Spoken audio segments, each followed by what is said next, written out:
Bouncing is definitely here, not all here. The attitude towards people is that you got to be nice to them. They're there to have fun, and you're there to service them. You're not there to frighten them away. You gotta be a people person. Form a relationship. Stand there, nice and pleasant, Courteous and cordial, Well-mannered, very respectful, Nice as possible. articulate, considerate, Sensitive. warm. happy. But sometimes you just gotta do what you gotta do.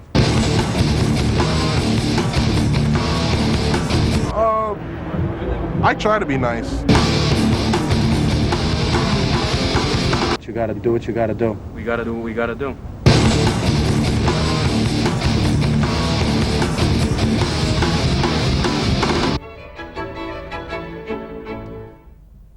They call us bouncers.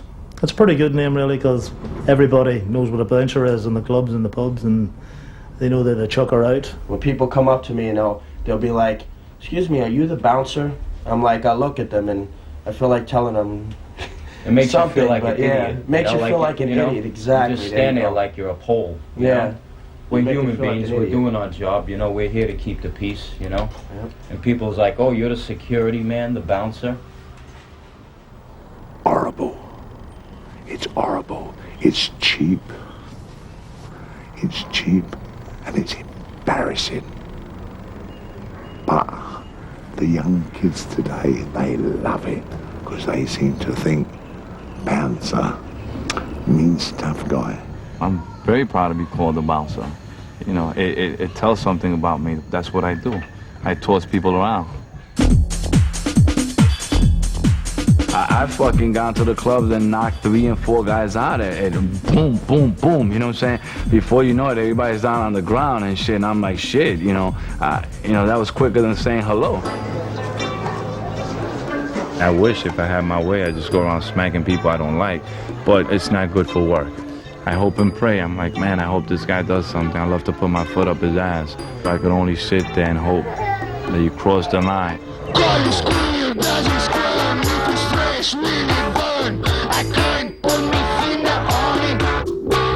Well, I used to mine the toughest clubs in Britain, all over the country. I had about 20,000 barroom brawls. All the young kids out there, they want to make a name for themselves. And I've retired. But you never know, so I keep well and I'm fast. And I'm always thinking, and I'm always on the ball. 48.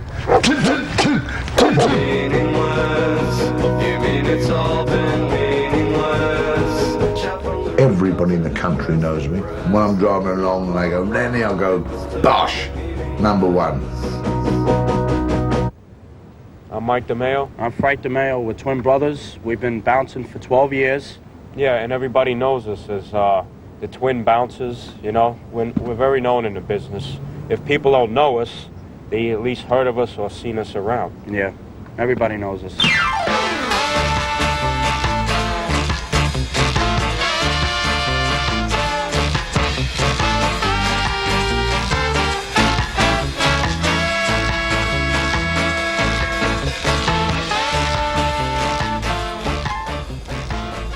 To me, a tan makes you look 100% better. I mean, And I don't do it just to look good on my job. I do it for my everyday. Yeah, my personal, personal self-enjoyment, yeah. I call it. Because tanning, when I tan, it relaxes me when I come here, Yeah. and it just, it's like women when they do their nails or they get pedicures or whatever. To me, tanning is like for a guy. It just makes you look Even though better. you spend money on it, because Yeah. tanning is expensive. But it's anything that makes you look good. How often do you do it? Tanning, Four days a week. yeah, 3-4 days a week. 3-4 days a week.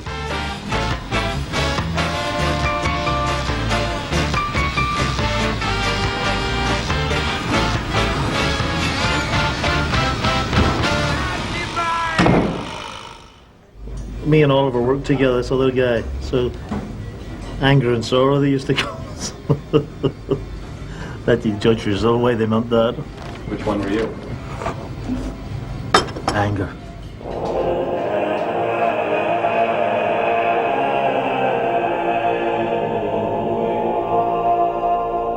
I don't think it's a job for Christians to do. People who believe that the Lord Jesus Christ is Messiah, I don't think it's a job for them to do. because you have to come in and use physical force and backing it up maybe with weapons.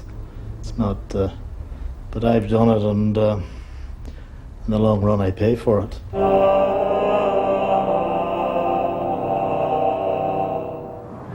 It's kind of ironic that the place where I work at is called Dreams. I have personal dreams of my own that has nothing to do with the club. My dreams when I was growing up was to be a professional bodybuilder, to compete for the Mr. Olympia title. But along the way, things happened, so I became a bouncer instead. The way I look at it, bouncing has compensated for my shortcomings of not becoming a bodybuilder. And I still get to be on the stage. My little world is a little close where I work at. But one day I hope to get a chance to work in a big city so I can be more visible and eventually be successful like Mr. T was, because he himself was a former bouncer. Maybe star in a few movies, be recognized for my strength and my size.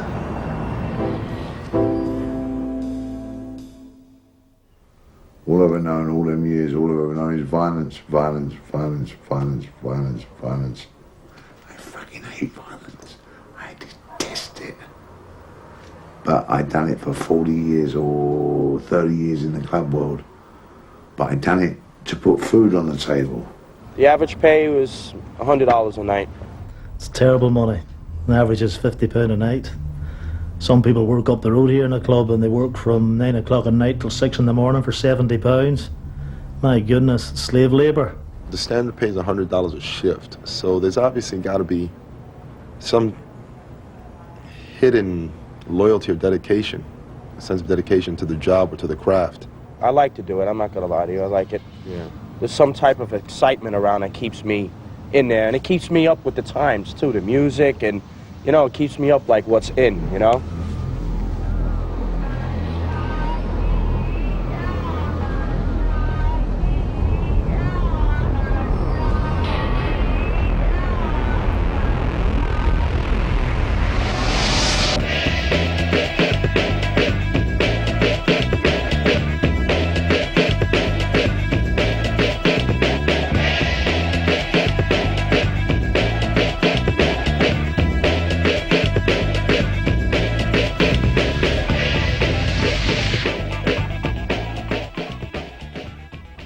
Where anybody's drinking alcohol, of course it's tense because you know they come in nice guys. They have drinks, and after the fifth drink, I don't know what it is, they want to be tough guys. Why? Why do you want to be a tough guy? You got a £500 suit on. Why do you want to be a tough guy? You get your suit ripped, you wind up smothered in blood. How is that a good night out?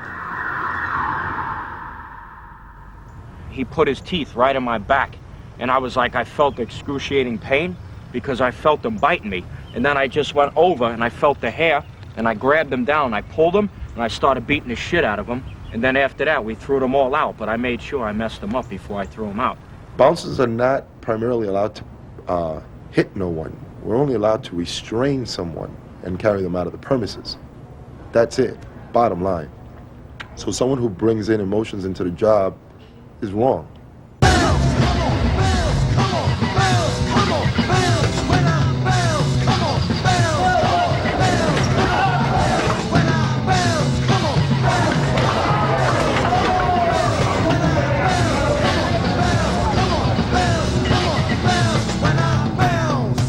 It's more violent now in the 90s out there than it's ever been.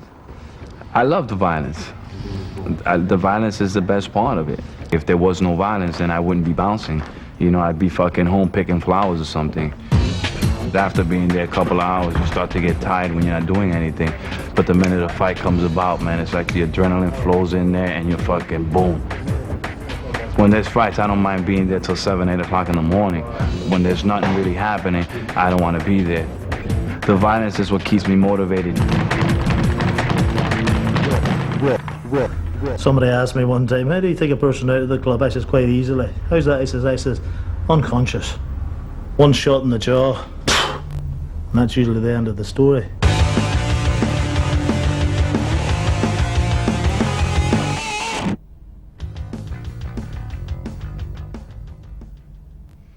couple times. They say we go overboard, like we might overbeat the guy, you know, but sometimes it's just you can't help it. Yeah. You can't help it because you're so angry. You just want to kill this bastard. As soon as there was trouble, I would turn in a second from a nice guy to a raving lunatic. It's impossible to kick my ass because in order to kick my ass, you got to be willing to die. And I don't think anybody gets dressed at night and goes out to a club to die. Once you start me off, there's no end. Exhaustion doesn't set in, pain, it's irrelevant to me. I'm just a machine.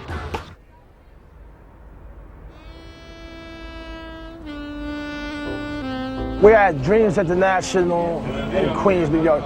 Dreams International, well, I don't know why they call it international. There's only one of it in Queens.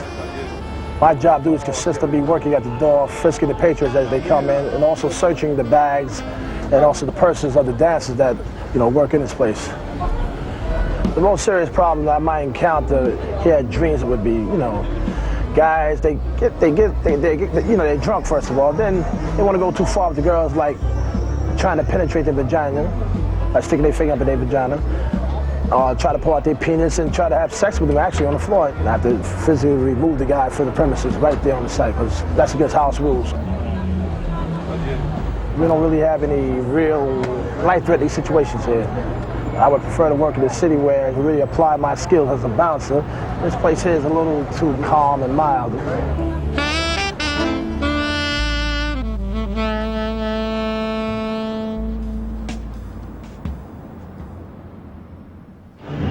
He's the bouncer, I'm the doorman. Whatever I say goes. I got the brain, he's got the muscle. You know, I decide who comes in, who doesn't come in.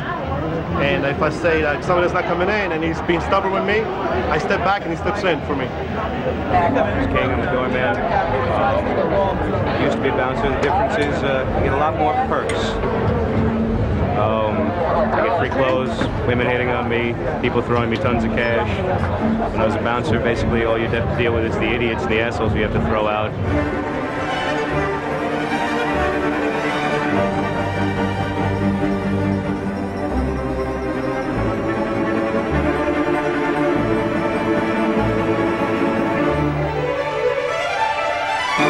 I've said to people, no, you can't come in, we're full up. And they're pulling a gun out, they want to put a bullet in me nut. Why? Because you're on drugs, you're drugged up, you want to put one in my nut, because I said you can't come in the club. Where's their brains? So I used to get fuming.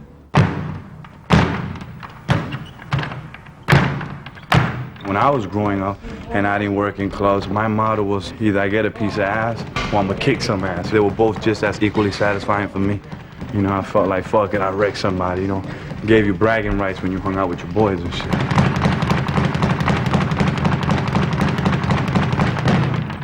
His muscles weren't a turn on. I actually thought of him as a musclehead, you know. He's just got this aura about him. He attracts like everything and everybody. Physically, hey, look at him. He's a very gorgeous man and I adore him.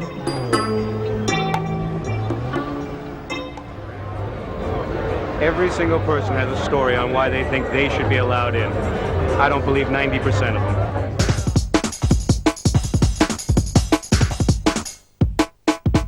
Well, the standard line to try and get in is saying keys. Everybody either has keys for somebody or somebody has their keys inside. That never works. I'm a cousin of a friend. Don't you know me? I knew you like 3 or 4 years ago from Club Underground. Riona, you fucked up my brother, my brother's friend. We made up. I think one of the funniest lines I've heard of someone trying to get in the club was saying that they're Madonna's hairdresser. Madonna must have about 150 hairdressers. For how many times I've heard that line? You guys on the guest list? We're not on the guest list actually, but I'm a friend of Carson, the bartender here. I met him and Ivan over at Warhawks last night. Who's the bartender? Carson. Yeah, we don't have a Carson working here.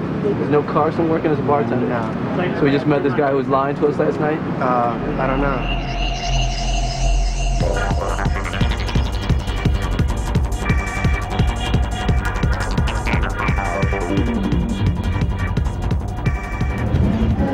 There is a big difference between working working with the New York clubs and the outer borough clubs. In New York, the level of bullshit's a little higher. You gotta know how to ease people away, especially the ones that get turned down.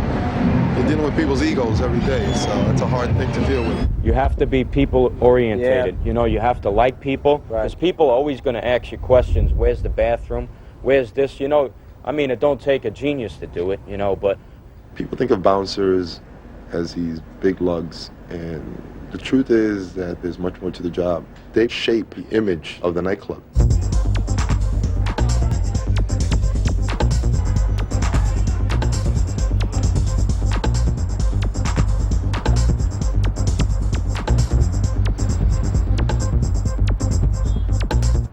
I started out as a bouncer, worked my way in the club world, and then eventually started my own security company. My primary role is to screen bouncers and supply the nightclubs according to the criteria that they're looking for. Currently we have 82 strong in staff, and right now we're supplying 22 nightclubs in New York City. No bouncer wants to work in a club outside of the city. The city's where it's at. More money filters through there. You get people from all over. That's glamour. If you can land a spot in the city, you're basically at the heart of it all.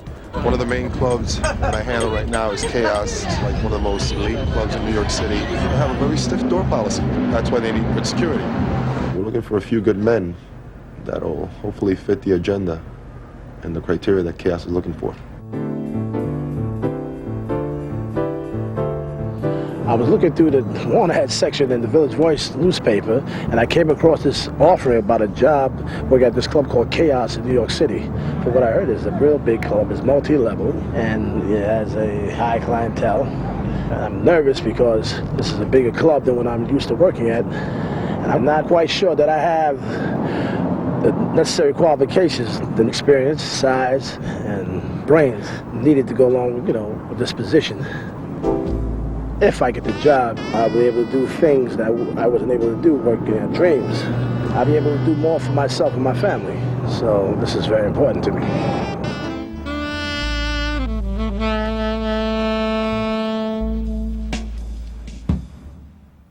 if you come in, you see the look on our face, you can tell right away. You don't even have to talk to me. You don't even have to talk, just the way, if looks can kill. Because I have that, we have that, like, that real mean looking face. I'll be like there, like this here, you know? Yeah. And they'll be like, man, I ain't messing with him, boy. When people come in and they look as if they're going to be causing trouble, we usually might approach them and just give them the eye so that they know we know that they're in. And usually that is enough to keep them down. If good guys come in and pleasant guys come in, you... Hello, good evening, thank you. Good evening, sir, thank you, have a nice night. Now, when the guys come in who want to be tough guys, then there's a different look. You want to see that look?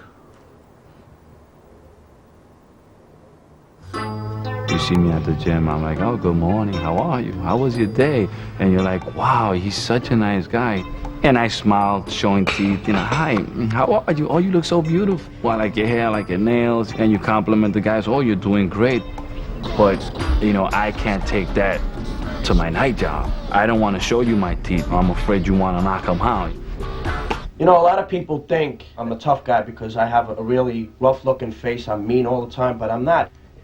When people get to know me and they talk to me, I'm just a lovable guy.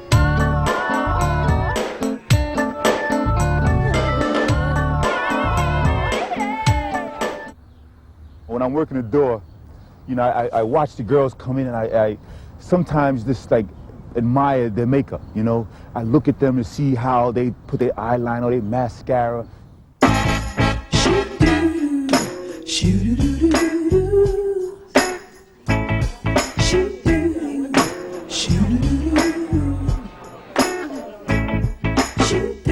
To me, it's like a balance. And I like makeup because I like the part of satisfying people, making them feel good, making women feel beautiful. Voila, the finished product. Wow. But you know, there's a side of me that likes the risque, the edge type thing, and I think that's what the bouncer side takes care of. It's fun being a bouncer. It's almost as good as having sex. I mean, you walk into a place and you tell somebody to move or jump, and the first thing they say is, how high? I mean, that's great. I mean, women fall to your feet. You know, maybe it's to get in the club, maybe it's because they like macho men. Whatever the case is, it's a power that you can't deny. I had a girl one night tell me her sister would give me the best blowjob I ever had in my life, guaranteed. And I said to her, what if I take the blowjob and it's not the best? Can I then get rid of you all? She said no, so we just turned him down. Every club wants women to come in the club. Gorgeous women, you know, single women, groups of women. If they look fine, gorgeous women, I mean, but let a little of even the ugly women come in. Why do single women get in more easily than single men? No, they draw the men in.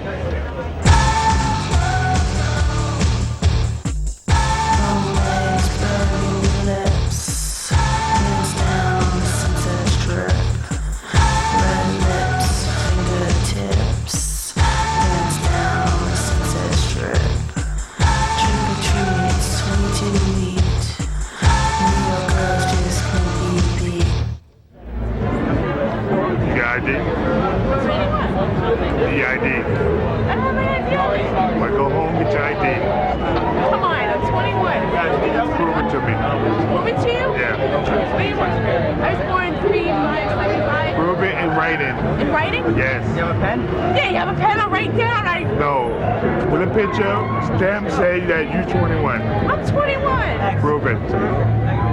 What do you want to do, take my clothes off? No, have a nice day. On the door, you always attract a certain type of woman. They go for bouncers.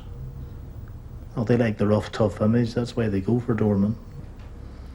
I haven't much time for them. Usually, if you do go with one of them, next thing is they want you to stop doing the doors and stop doing that sort of work. So, usually it doesn't last too long. All these attractive, beautiful women, they always hit on you, they grab you, they hug you. My name is so-and-so. And they kiss on you, they rub their private parts on you. They feel your butt sometimes, and all along you're thinking maybe this is the one. And then you let them in the door, and you run to the same girl again, and you say, how you doing? Are you having a good time? Are you enjoying yourself? And she turns and looks at you and says, excuse me, do you know me? And from that point, you know. When that woman was talking to you outside the door, she was sucking you to get into the club. And you got took. Well, you know, now that I have a girlfriend, it's, you know... I mean, don't get me wrong, girls still come to me all the time, they hit on me. But, you know, I politely tell them, I'm not interested.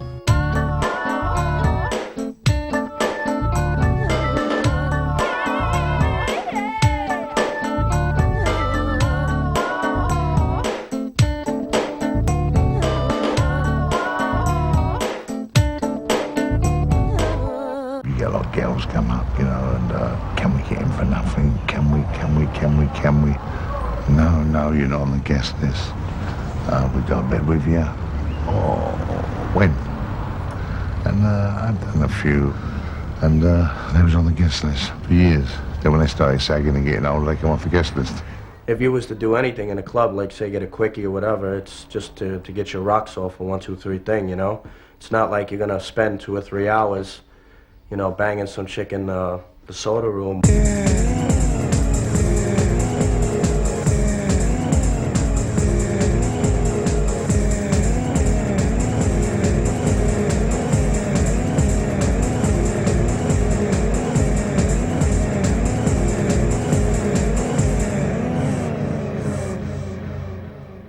There were times we work in clubs, I mean, we can fuck girls in a bathroom. We do it in closets, coat check rooms. I even fucked a girl in a boiler room. Yeah, me too. In one club. So, you know, sometimes it's like how far they're willing to go. Because you got some girls, they'll do that. They'll do it. They'll just if you can get away with it, yeah. and if you got the time to sneak away for a little bit, and you got somebody to cover you, and that they're willing to do it, they'll do it. Oh, wow, you make a muscle, sure. Can you take a picture? Sure, I'll take a picture. I'll take 50 pictures with you. You get weird come-ons. I've gotten girls like, oh, I'd love to literally fuck you, or can I suck your dick? Sometimes if I'm in high spirits, I'm like, sure, we'll do it later. I'm busy now, but we'll get together later. Does it bother you that he gets hit on in clubs? In the beginning, it was really hard, but he gets hit on everywhere we go. I'm going to the malls, you gotta see girls with their moms, even with their dads. They're like, everybody's like, ah. You know, so I'm kind of used to that already. Like, Does that give you a sense of pride? yeah, sometimes I get intimidated. You know, he likes pretty faces, so. But, I don't know. Take your chances, right? But I don't look 21? Ask her any question, a sexual question. She's mature. Okay, answer your question. If you got ID with your picture on it? It's like I said, if you ain't giving me no ass, I'm not letting you in. If you ain't my girl, I'm not, I'll let you in, but, if you ain't giving me no ass, I'm not letting you in. It's definitely, yeah. Exactly. That's how I see it. I wouldn't, exactly how I see it. But if they do give you some ass, then you let them in. Oh yeah, why not? Yeah, why not? I'll give him a free drink too. Why not? Yeah, I'll give him a free bottle of water. You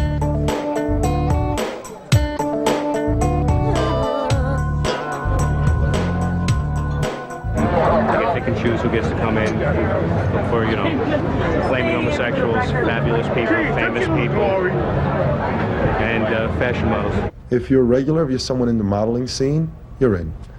Acting, actor, celebrity of any sort, whether it's sports, pretty much you're in. Well-dressed, one guy with 2 girls, 3 girls, 4 girls. One guy with any amount of girls is good. So 2 guys together don't have much of a chance then. No, there's a chance they might be gay. They got a good chance too.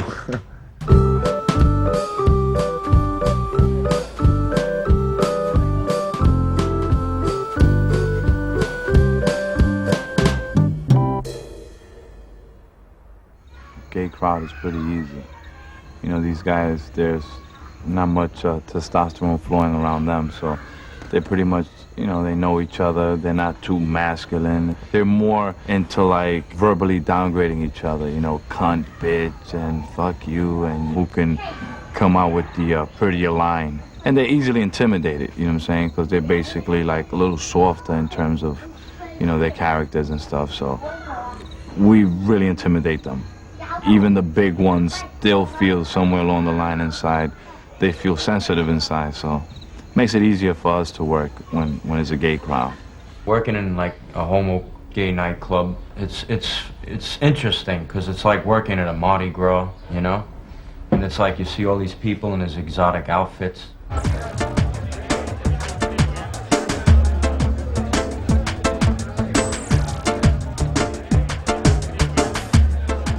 It's just funny to watch these people, it's strange to see them like they're different type of lifestyle, the way they are and everything. It's like you look at them and you can't picture yourself being like that. The thing is, a few bad things, like when we used to do our rounds in the club, you go to the bathroom. You see a couple of them fooling around or having they're sex having in the sex bathroom. in the bathroom. It's like a terrible smell. It smells like semen, Yeah. When you walk in, you want to puke. No, I'm not homophobic, I really don't give a fuck. I have nothing against homos, I don't like working gay night because I don't get to enjoy myself. I don't get to do what I like to do, which is beat up people. So basically, if I could do without it, then I would definitely do without it.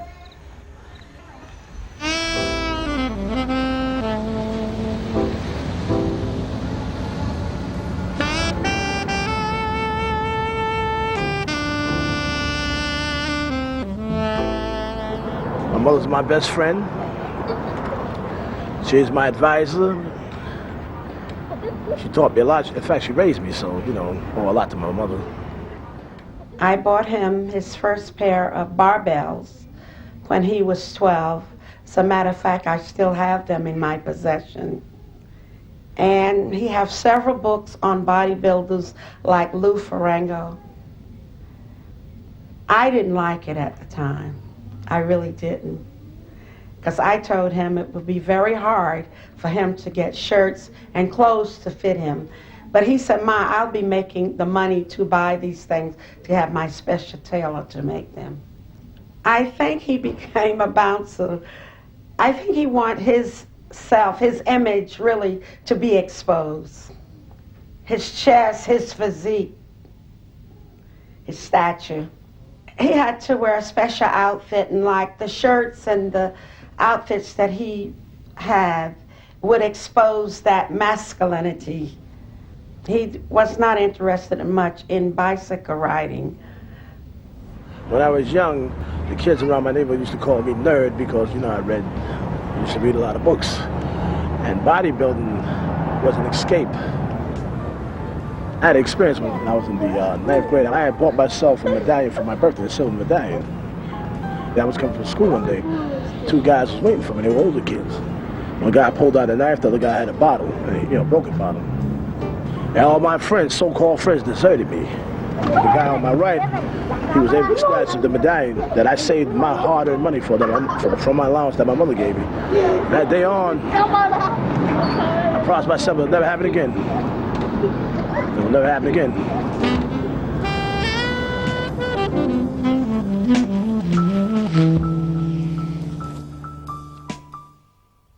I seen him like stick me with something, but I didn't even notice it. I didn't feel it. And then the guys, we beat the shit out and we throw him out.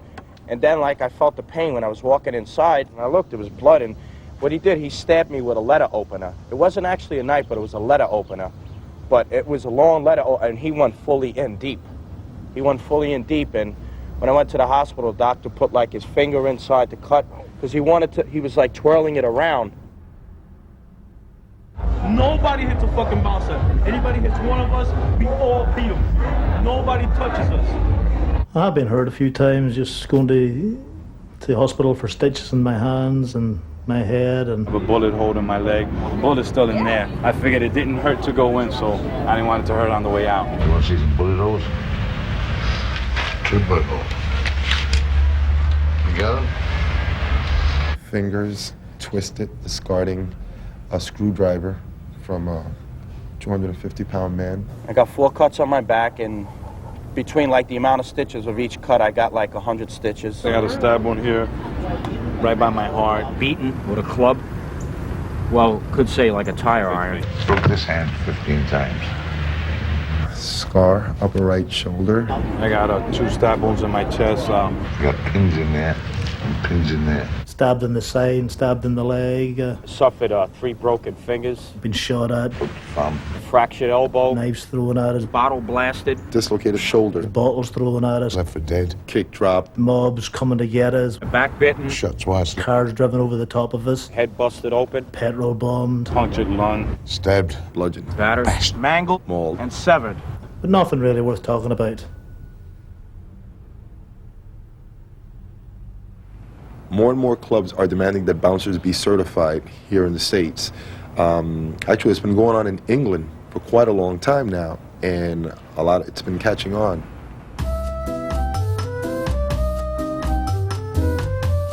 Welcome to the Northampton Door Watch scheme. This scheme has been running for about 6 years, and we've trained over 400 doormen. Notice I don't use the word bouncer. You are doorman, and you are there to make the licensed premises you work in a safe place for the public to come in.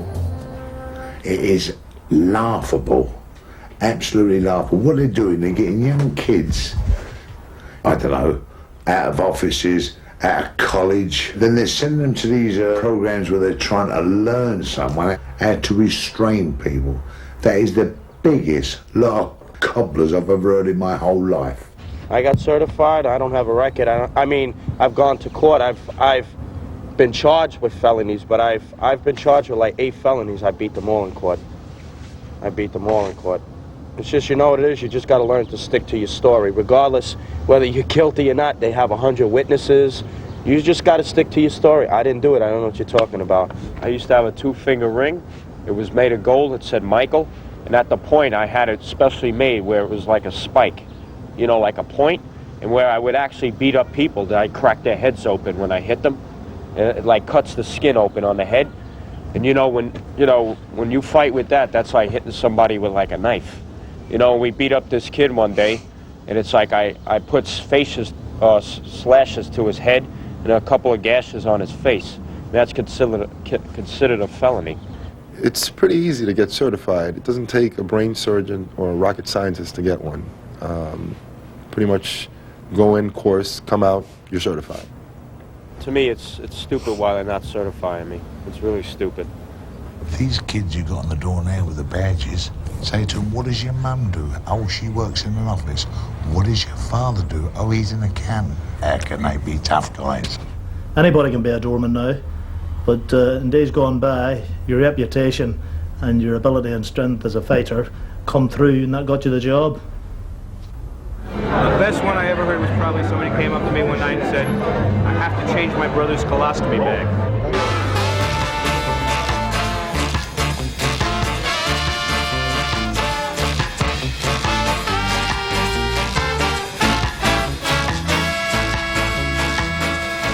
There's only so much I can take. I can talk and I can only explain so much until you really piss me off, and it's like I don't want to talk anymore. I get tired of that shit. Because people just don't listen, they don't understand. When you tell them no, this and that, they still want to question you. Why can't I go there? No, because you can't. Why? Why? You know, why? Then when I smack in your fucking face, then you know why. I'm trying to move you away from the idea that in order to deal with somebody who wants to resist you, we necessarily have to smack them straight in the face. I like to beat people up. This is what I do with my life. This is why I'm into bouncing. Everything else is so disciplined. You go to work, you do what you gotta do, you go home, no action. The good thing about bouncing is that if you're a violent person, man, that's like your domain. In my club, I'm the man, and I can back everything I say. I don't care who you with, you related to. In my club, you're just a motherfucking punk coming in to have a good time. You go to your block and you're God in your block. In my block, I'm God. And it's my rules, no freebies. I give nobody no break. Rip it. Ah! Nice knock. Ah! Come on. Rip it, baby. Rip it. Rip it, rip it, baby. Come on.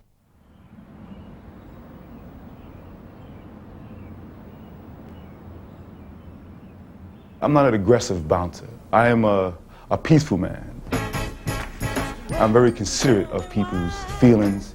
My position is do not fight at all costs. And usually it works because I only had 5 fights and I've been in the business since '88. But if it's necessary, I'm an exceptional fighter. I've been into martial arts since the 70s, 76. It's called Black Cypher. Style that was put together for people who couldn't understand Japanese or Chinese. Our instructor taught us that a kick and punch hurts in any language.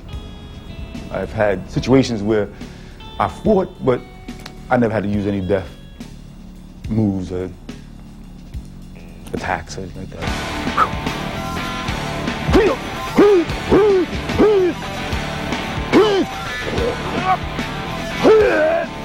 My first name is Homer. And with a name like Homer, everybody picked on you. You know, so you had to learn how to fight. I think a lot of learning how to talk came from that name Homer, because I always used to bluff people all the time. I had to make them think I could fight because I was scared to fight.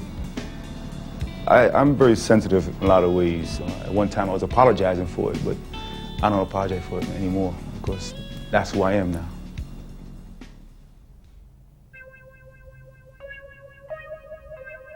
He always told me he was going to buy me a home and my red BMW. That's what he always told me. She was always there. I never went hungry. I always had a roof on my head. I always had clothes on my back. Brand new clothes, mind you. And we were the talk of the block, too. Other kids were jealous of us because my mother worked. She was a miracle from God. He said, Mom, this opportunity at this new club would be an open door for me, and that my vision will come to pass. I know that one day he will be successful. I would like nothing better to see her drive down the highway and enjoying herself in that red BMW that she dreamed about.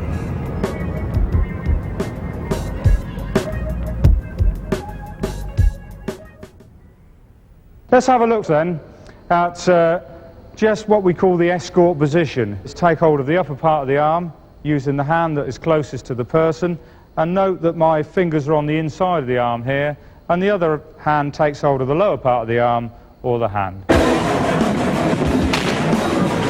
It doesn't matter which side of the body we go to. I can go left or I can go right.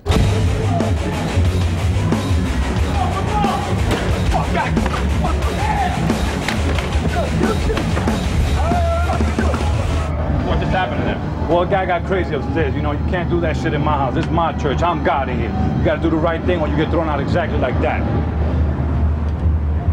Open the fucking door!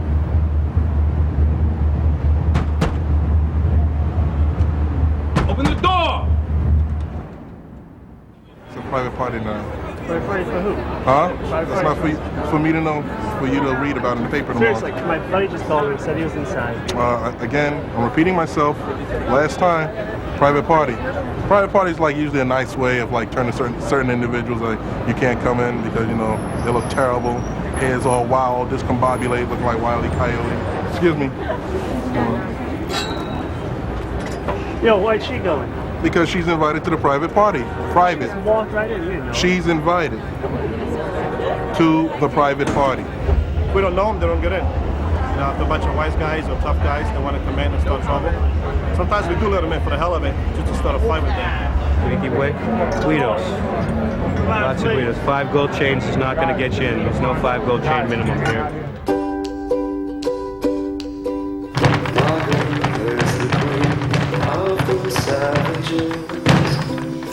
She don't know the modern world and its ravages. People judge you how you look. Yeah, how you look and if how you you look dress. like a bum, I mean, you know, people will say it. Look at all these movie stars. They're worth millions of dollars, like De Niro dresses like a pig. They all you dress know? like bums. They all dress like bums. I'm down from 22 stone to about 17, 13, 18 stone. I want to lose weight because I know the less weight you carry, the faster you are. But these new breed of Doberman, they're pumping steroids into them and they're getting larger. And if they can get 23, 24 stone, they're over the moon. A lot of Doberman use steroids for size and bulk.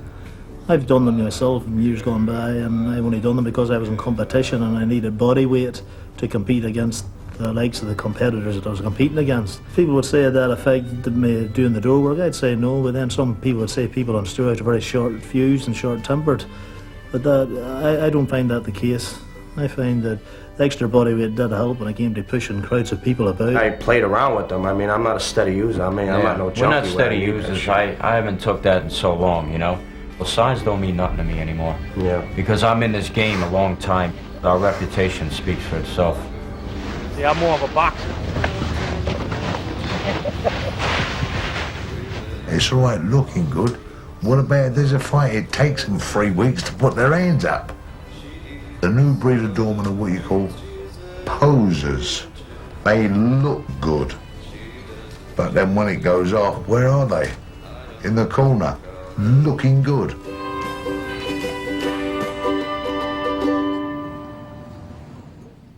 Are there any bouncer bonding rituals?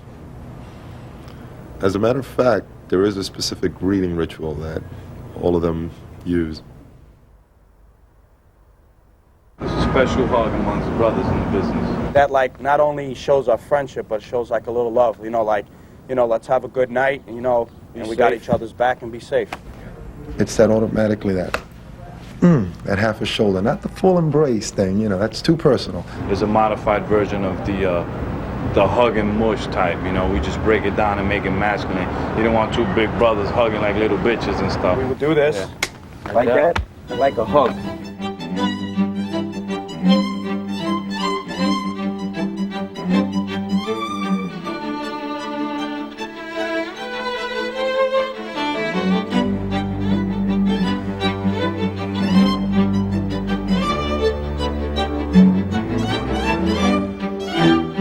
Depends. I mean, If I don't you can give hug two the shits guy. about the guy, give him a bullshit handshake.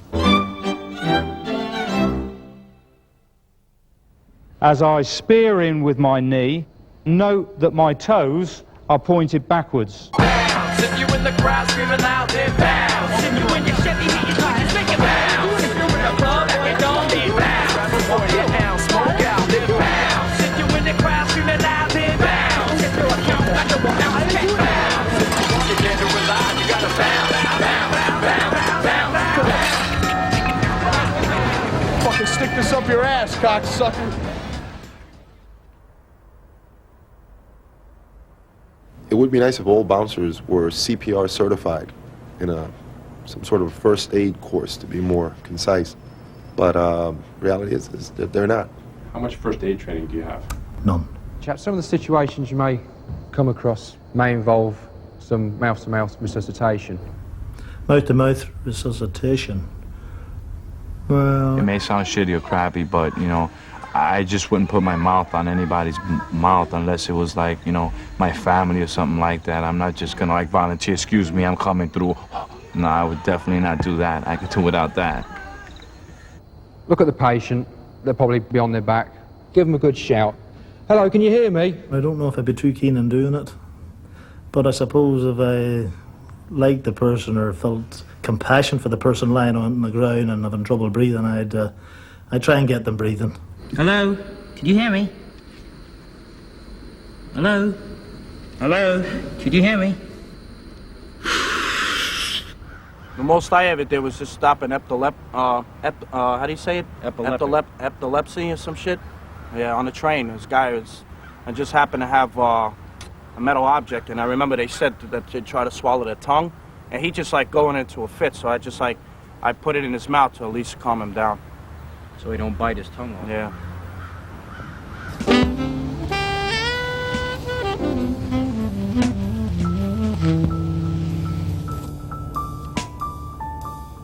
One of the exciting things about this new job is that I'll be able to do more for my son. Well, I have a son who's 15 years old. I had him at a very early age, and right now he's at this stage in his life where he really needs me to be financially secure and also to be in his life. Because as it is, he is today and I'm yesterday, and I will be exerting all my money towards him. He wants to be a criminal lawyer, and I want to help him achieve that goal. I want him to have a better life than I had.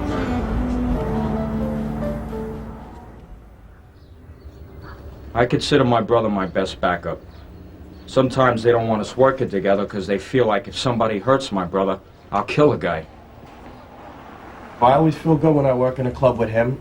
And if I call over the radio and he knows it's me, I know I got total backup right there.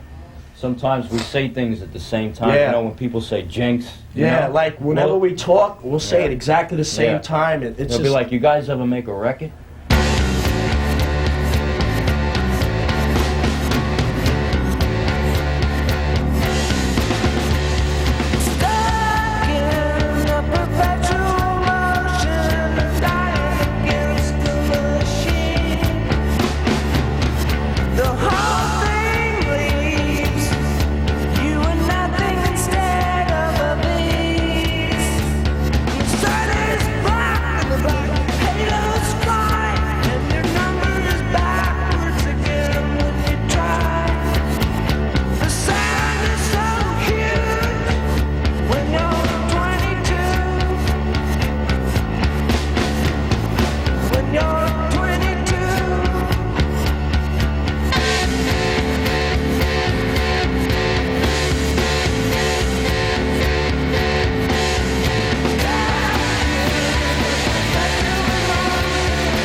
My son will look at me like sometimes when it's like, my wife is like, all right, time for night-night, and daddy's like getting all buffed up, and he's like, Daddy, go night-night, and I'm like, no, daddy's going to work. So, you know, kids know. So he basically knows the difference, because during the week, when it's night-night for everybody. So on the weekends, go to work, he looks like something funny, something different. Yeah. It's cool though. My son basically idolizes me. He mimics me. He'll fight, he'll throw punches, he'll make muscles. That's my pride and joy. fight him. Oh, yo, the pacifier comes off the mouth. A lot of bouncers come from tough childhood backgrounds. I had a tough upbringing. That's like the common denominator that bonds some of these bouncers together. I mean, maybe father was never there, and if he was, he mistreated his child. Not too many of them talk about it among themselves, but I'm in a position to individually talk to them. So I get to stand back and notice this pattern. Father was a tough sort of man, and really as much feeling really as maybe as I look back he should have had. But I hold no grudge against him. We're not that close, my parents. We're not a close family. But it's just the way life is. You can choose your friends, but you can't choose your relations. How did your father treat your mother?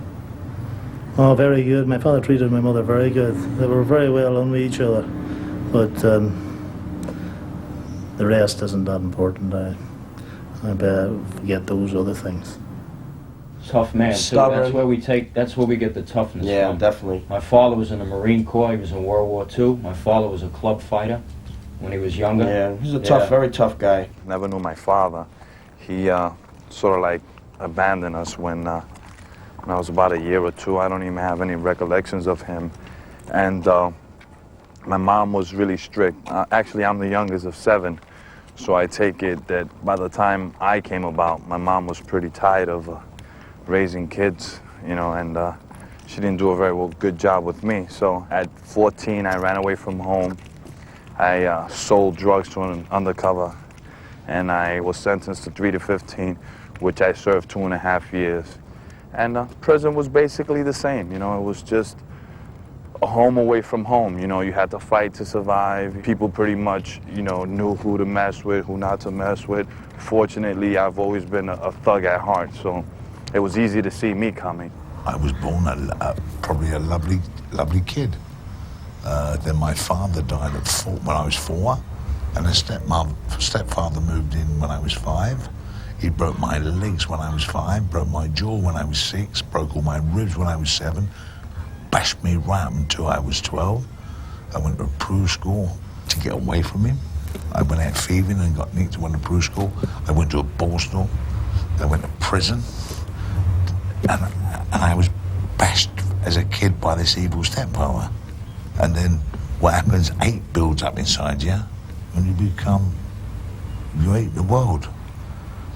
I was gonna give him a strong talking to once, but on my mother's deathbed, she promised me, you know, please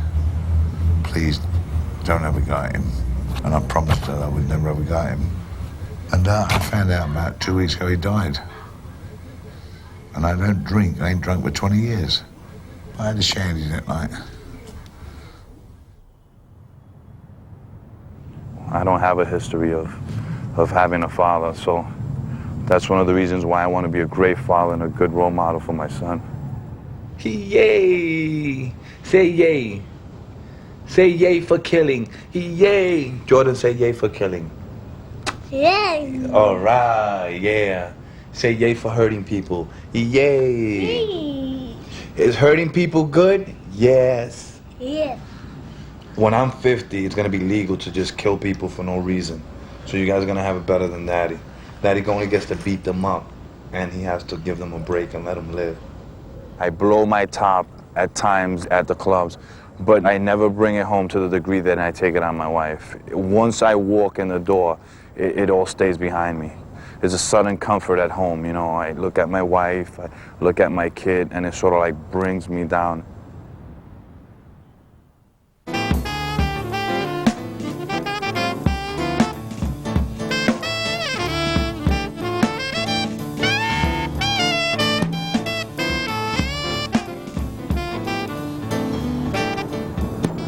I got this big interview coming up tomorrow at this club in the city.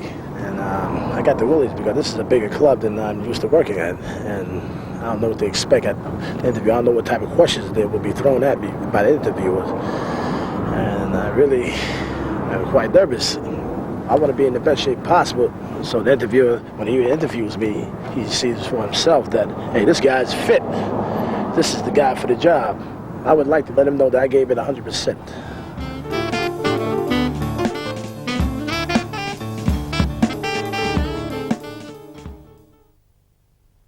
Every knuckle tells a story, cuts and marks from people's teeth, but each one of them teeth was a lesson for the person that got hit with them. They can either walk away or be carried away. It's up to them.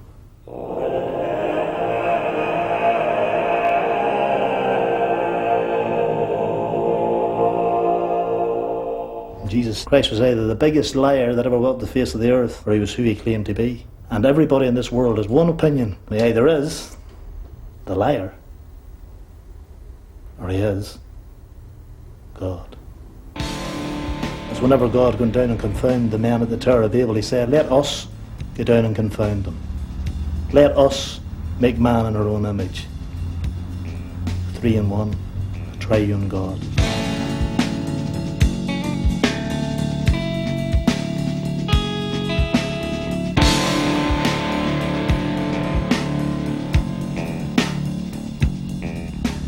I like anything to do with weapons, where I've had enough practice swinging them around. One of my favourite knives is this one. This is a Bowie knife. You could cut a bear with that. If that was razor sharp, shoom. Weapons, all my family.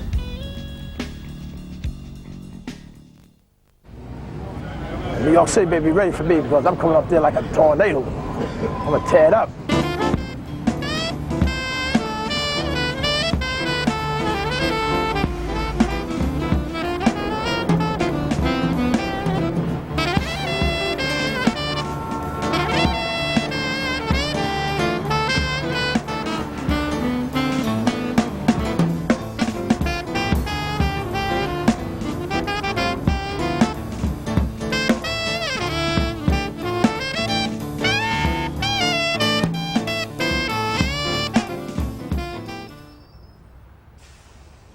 What makes you the right person for this club?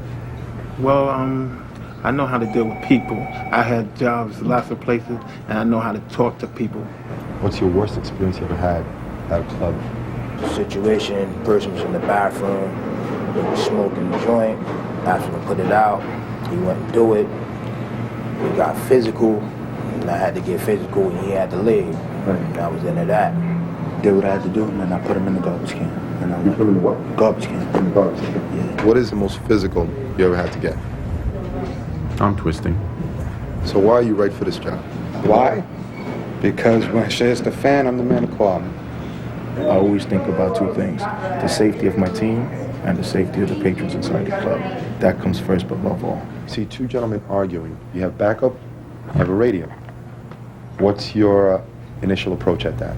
Man, by the time you get around the radio on somebody, man, fuck that, man. You just got to take them out to the streets and just set it. What makes you want to make that transition from a hospital security over to a nightclub bouncer? Well, technically, it's not that I'm a hospital security. I'm a career security man. Okay. I was head of security at Greenwich Hospital, which is a very exclusive community. I'm not afraid of blood, well, to a point. I think I have good communication skills.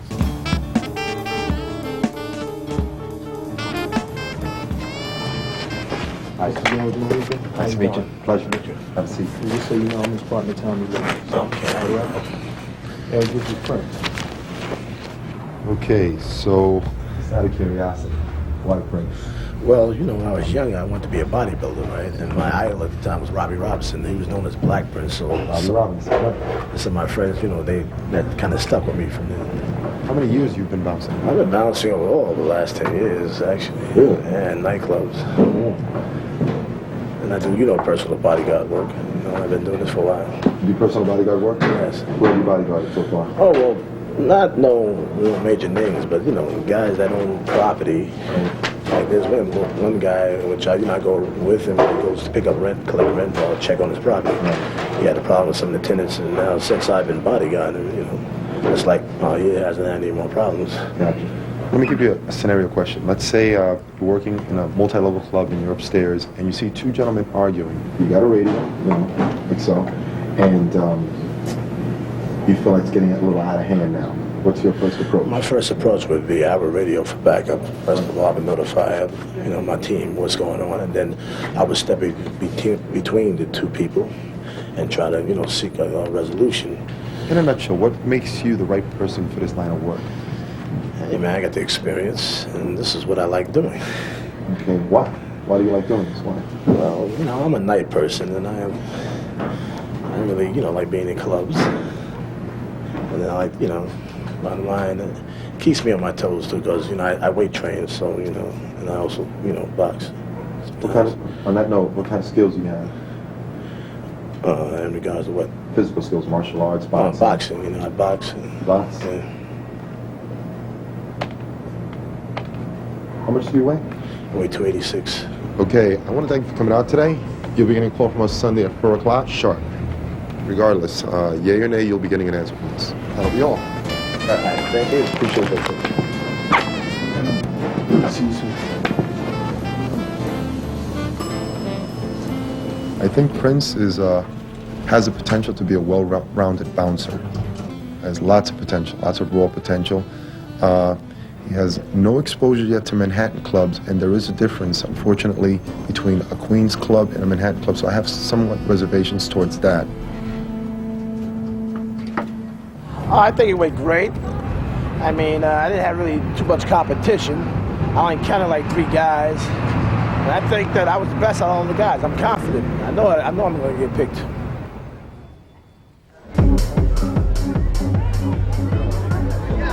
The good one was 2 guys who I knew were with like 3 other guys I didn't know. He don't like to do groups of guys, so I told him, you know, I can't help you out. I started going, come on, King, we're friends of yours. You're friends of mine? What are my hobbies? That goes breaking my balls. I had to let him in for that one because it was a good one. People often compare me to Marlon Brando. I could have been a contender, Charlie. You was my brother. You never looked after me. You still have a good fighter. I was a bum. Why didn't you look after me, Charlie? I was your brother. Good? Thank you. I've always been into acting. When I was young, I did a lot of school movies.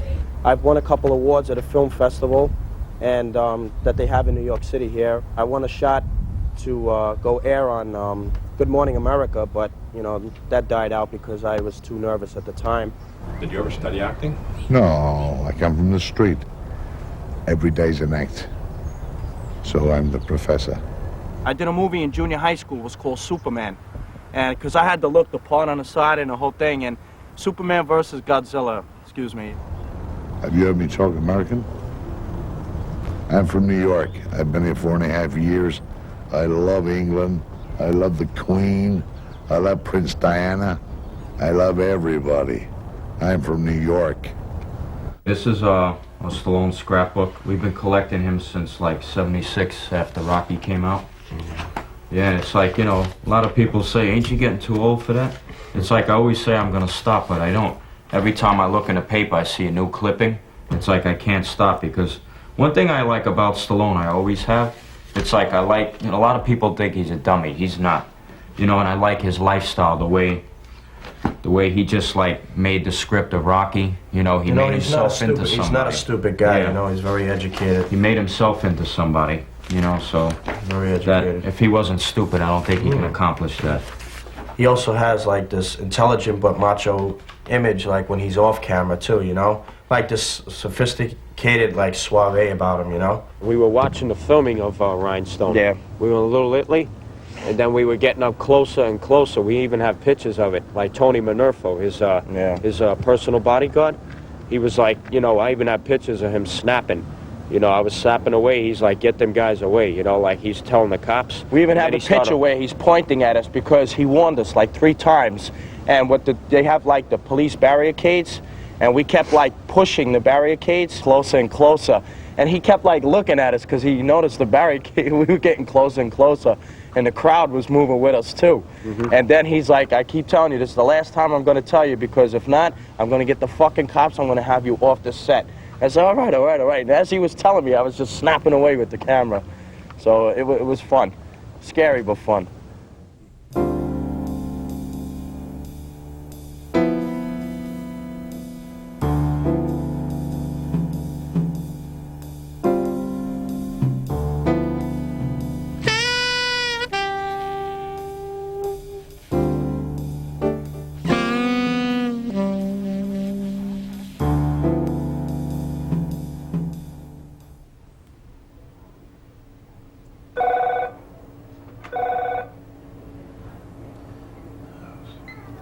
Hello?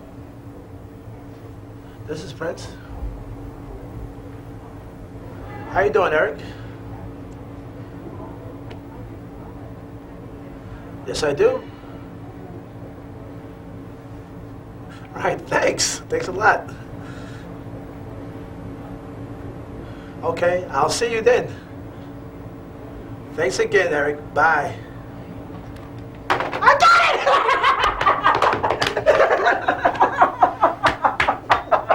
I got it!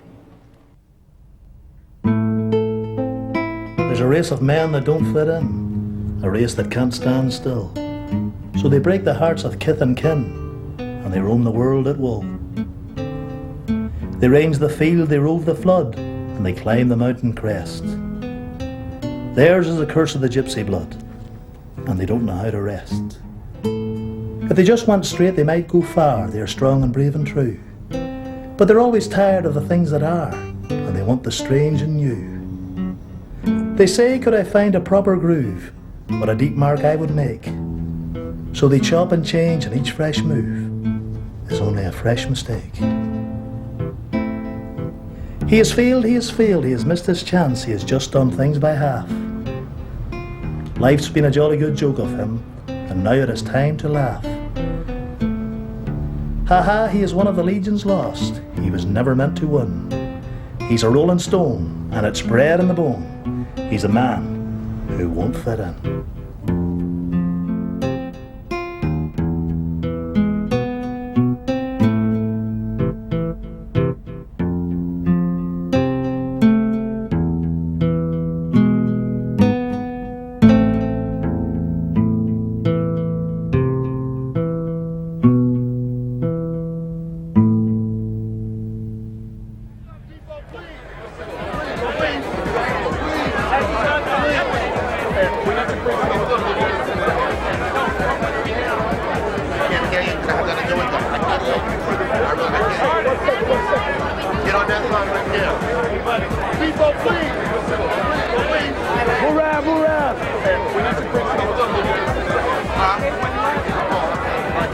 All right, can everybody please step back and come around to the side of the barricade? If you don't do that, I'm not gonna let you in. Sweeping the floors, open up the doors, yeah, turn on the lights, getting ready for the night. Nobody's romantic cause it's too early for dancing, but here comes the music. Bright lights flashing, the cover up your like so many people. We like what we do. You know, we've been doing this a long time. And, go ahead, say something. Mike, you gotta excuse me. I'm sorry. It's just, I'm nervous here. You don't know. I'm trying to get him to jump. I'm so nervous. You don't know. The bright lights keep flashing, man, the women keep on dancing with your clowns, yeah, yeah, yeah. Pick me up when I'm down, yeah, yeah. The rodeo clowns. Do you think some of the real macho bouncers are actually covering up some kind of weakness? Yeah, I think 80% of them are puffs, aren't they? The shots of tequila, man, they say that they need you. What they really need is just a little room to breathe. What would you be if you were not a bouncer? Maybe be a ballet dancer or something. Just kidding. I would probably be a bounty hunter or something. Something that's stuck with violence, with violence, yeah. Yeah, yeah. The changes occurred, yeah, yeah, yeah. Since you've been part of the herd, yeah, yeah. Lights out. What would you guys be if you were not bouncers? Cartoonist. Yeah, definitely a cartoonist. Because I always wanted to be that when I got older, so that's definitely a cartoonist. Definitely. Coming from a broken man, well, you try to live, but he's done trying. Not dead, but definitely dying. It's cool to be a bouncer, so to speak. You know, I can't believe I just used quotation marks. But anyway. The rest of the clowns, yeah, yeah.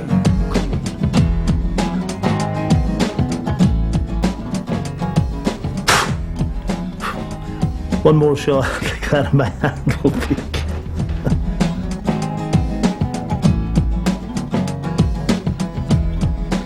But you guys have a beautiful roof here. I don't really like to tan on a roof, you know? Nah, I'd rather just do it and get it over with. I'd rather just go in a tanning bed, pay my money, because the sun, I don't like the sun too much. Even though they say tanning beds are cancerous, I don't care, at least I'll die with a nice tan. Rodeo clowns, yeah, yeah, yeah. Pick me up when I'm down, yeah, yeah. The rodeo clowns, yeah, yeah. So Lenny, how come they always shot you in the butt? I don't know, because they're cowards. They do me from behind. They won't go to the front. You know why? I'm so fast. Cause it's too early for dancing, but here comes the music. Now you know I'm a good actor? Thank you. Okay, boys.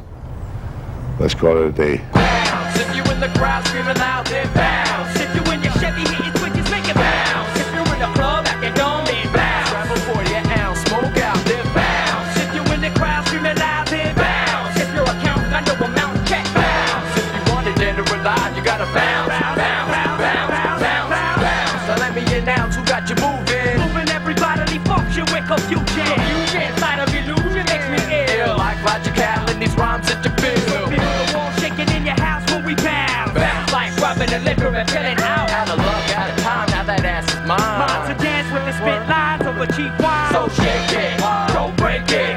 Get on the dance floor butt naked. And if you haven't heard by now, come closer to the speaker. Speaker, which one, the wolf or the tweeter? The tweeter, 'cause you know the place will never leave ya. Leave ya like a homie when you got no cheaper. 'Cause it's cheaper, y'all, every time that I see ya. Say you bouncing like after fever, I wouldn't wanna be a soul bounce. If you in the crowd screaming loud, then bounce. If you in the Chevy hitting switches, make it bounce. If you're in the club acting dumb, then bounce. Grab a 40 ounce, smoke out, then bounce.